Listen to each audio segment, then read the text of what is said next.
Күнделікті үйдің тамағынан шаршадыңыз ба? Онда осы тамақты сіздер жасап көріңіздер, өте ерекше. Бар жоғы етпен және де картоптан жасалады. Осы әдіспен сіздер де жасап көріңіздер, және де менің каналыма тіркелуді ұмытпаңыздар. Видеоны соңына дейін толық қараңыздар. Ең алдымен осылай пергамент қағазына, ең алдымен бізге сыр керек болады. Сырымызды осылай төсеп аламыз барлығын. Астыңғы жағын құттай төсеп аламыз, жартысын төсеп аламыз. Төсеп алғаннан кейін бізге картоп керек болады. Картопымызды жіңішке етіп турап алатын боламыз. Менде 4 картоп кетті. Одан кейін осы картоптарымызды осылай бәрін біртіндеп дәл видеодағыдай қойып шығасыздар. Одан кейін дәміне тұз, бұрышын саламыз, және де тағы да кішкене мен сырды бетіне қосып жібердім. Одан кейін қысып тұрған пеште 15 минуттай пісіріп аласыздар. Яғни бұл жартылай піседі, 15 минуттай пісіріп аламыз. Ендігі кезекте біз ішіне салатын начинкасын дайындайтын боламыз. Яғни бізге жуа керек болады, одан кейін үстіне бізге тартылған ет керек болады. Фарш, менде 300 грамм фарштай кетті. Осылай екеуін қосып, майға қорып аламыз.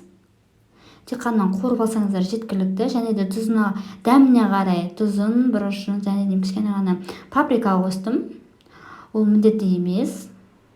Одан кейін тағы да жақсылап араластырамыз. Бізде міне уже дайын. Ендігі кезекте бізде картопымыз дәл осындай болып піседі. Көріп тұрғандарыңыздай, одан кейін үстіне майонезімізді немесе қаймақ қоссаңыздар да болады.